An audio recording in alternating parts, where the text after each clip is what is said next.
Recently we have implemented an intranet design for a customer, and what we did is we gave some unique permission, we configured some unique permission for them, and then a later point of time also we provided a SharePoint training for them, like we created a video how they can enable these things for every list or library or folder or item level.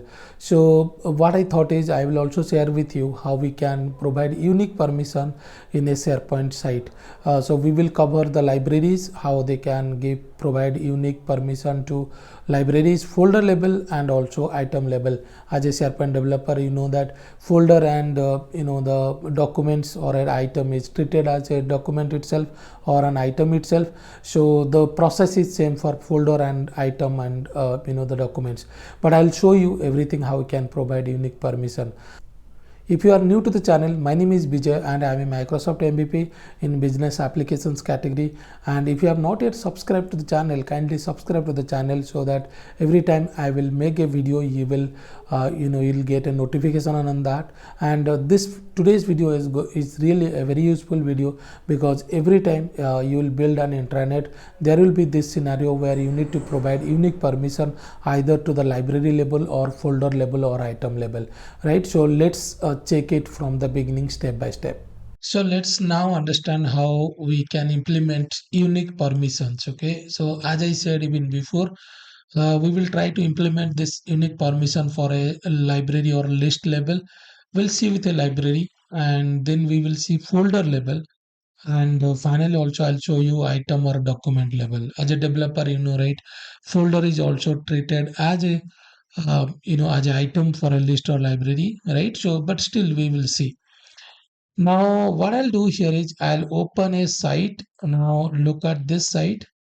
This is the Walmart site. You can see it here. I am the only owner for this. So you see here, I am the owner. Now any user will try to get access to this.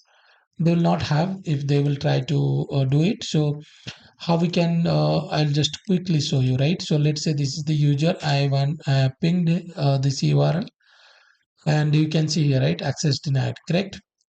Now I'll give permission that user I have logged in with is Patty user, right? So I'll go to this settings icon, then site permission, and here I can add to this member group, right? So I'll say add members to group, and I'll click add member, and I'll give the name as Patty, right?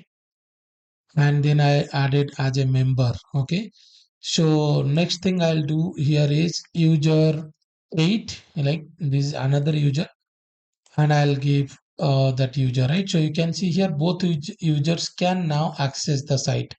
So if we'll go here, now I'll put this, you can see here Walmart, and this is Patty user. All right, I will go to here, I will put this, and this is user 8. So both the user will have access to this site now. So if they have access to this site, that means they can now access to the list and libraries, anything over here, right? For example, now let's say I will give I'll create one library. Let's make it simple, right? So I'll click on this, I'll say library. So let's say I will say product documents or something, right? Products documents, right?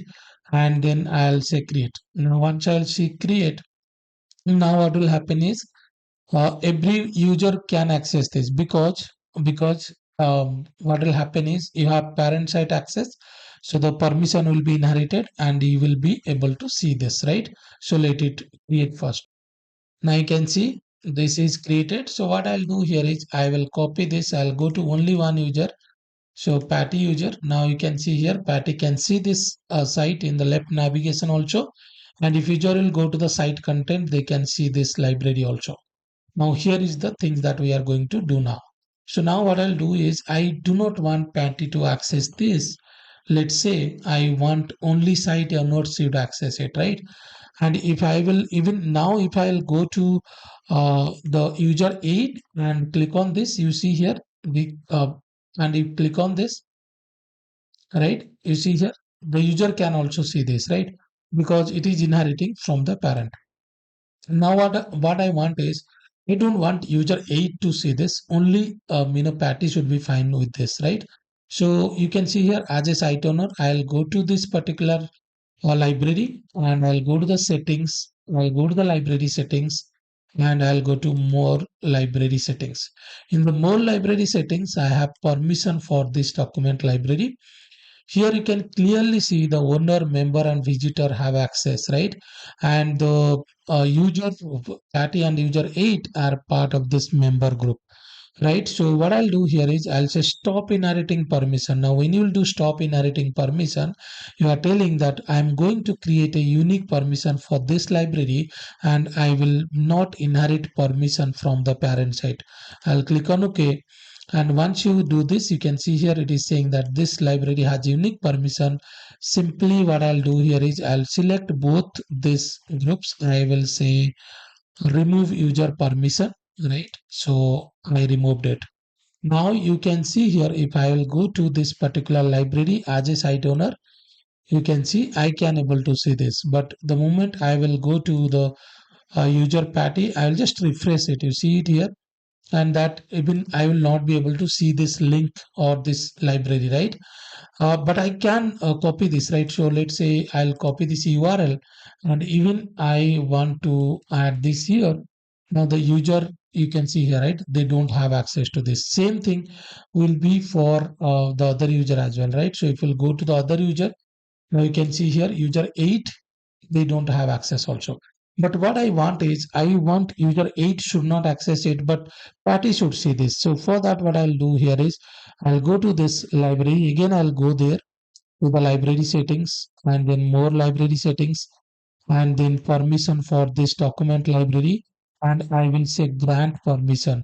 So you can see here I will use the user. So let's say Patty user, and you can choose what permission that you want to give, full control, design, edit, or contribute, whatever you can choose this. I'll just disable the email notification and then click on share.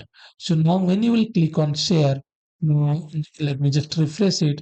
You will be able to see here this user is having now the permission, right? Again, the best practices is you should not give you direct user permission. You should create a group and provide this. You can create even SharePoint group and give permission to that group here, right? So don't give directly the permission. So now if I'll go to the user Patty, I will just copy this URL and I'll paste it here. You can see here this is user Patty. Now the user can see it. And if I will go to our this library, you can see here, right? The user is having access denied. So why access denied? Because we have not provided access to that particular user. Next, what we'll do here is we will go and create folder permission, right? So what I'll do here is I'll not complicate this with this particular library. What we will do is we will create a separate library for here, right? And so I will say marketing documents. All right, and then so documents. So now according to this, both user will have access. So if I'll create both the any folders, they will be able to see this, right? Both the user. So I'll create folder one here, right? And I will choose this color, same this one, and then I'll create one more folder which is folder two, right? And I'll say this one, right? So you see here now two folders. And what we would do this is probably we will try to change this permission. We want only Patty should see one folder and the other user 8 should see another folder, right? But if you'll now see both the user having the folder access, you will see here both the user can see it, right? So even the other user, they both can see it, right? So now let's try to implement this folder label permission here. Before going to the folder label permission, let me just tell you that recently I have completed this SharePoint training course module. It has six modules, 20 plus hours of video content where you'll get to know about SharePoint. You can check the entire table of content here.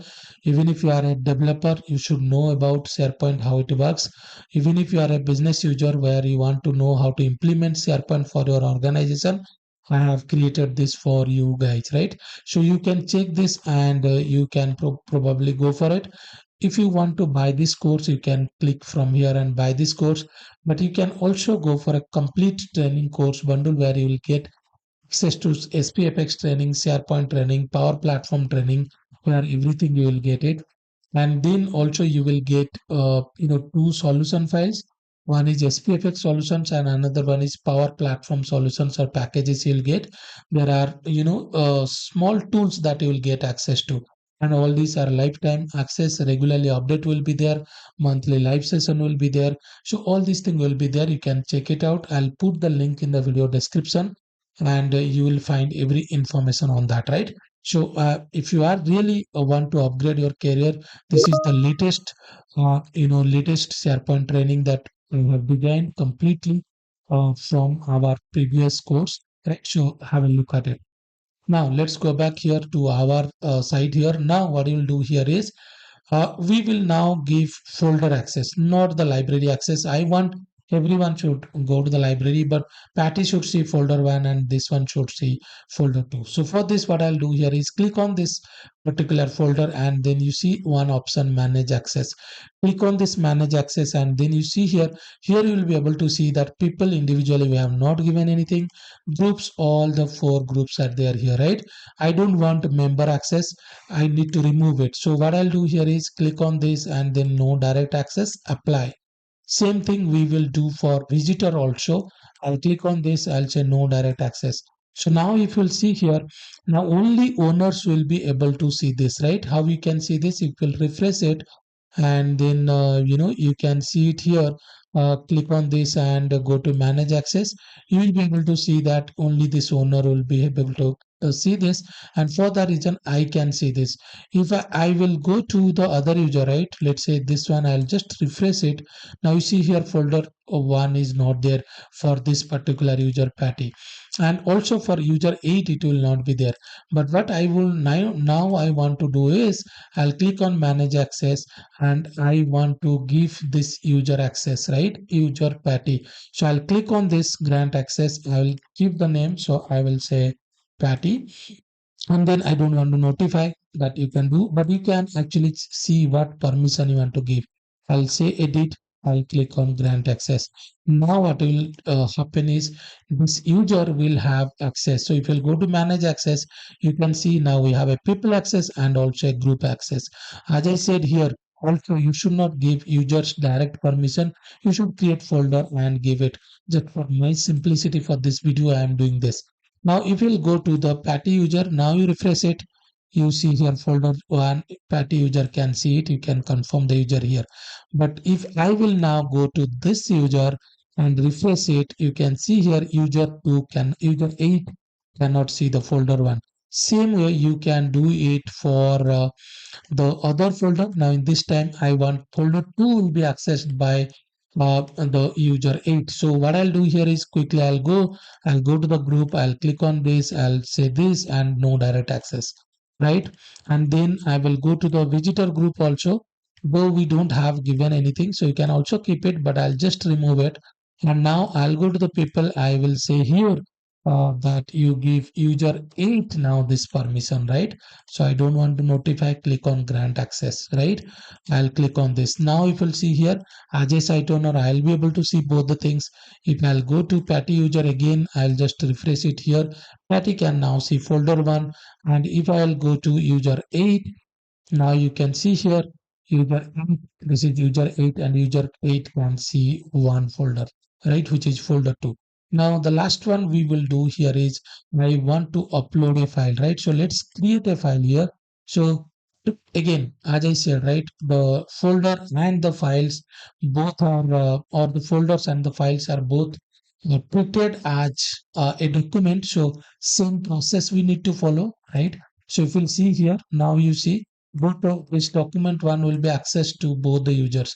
Now let's say I want to like only user 8 should see, not the Patty. So what you'll do the same thing here. I'll go to manage access and here I will go to click on this. I will just remove this no direct access, right? and then I will come here and I will say grant access. I will say user 8, right? I don't want to notify grant access, right? So if will now this year, now as a site owner, I can see this file, absolutely fine. And this is the patty user. We have already removed it. You can see that the document is not available to this user. But the moment I will go to this user, right, you can see here the document is visible to user 8, right, because you have given the permission, right? So this is how you can work with SharePoint unique permissions. And if you want similar kind of videos, then subscribe to the channel, because you are going to get this kind of useful videos on SharePoint, Power Platform, SPFX, and all these Microsoft 365 these technologies, right? So thank you and have a nice day.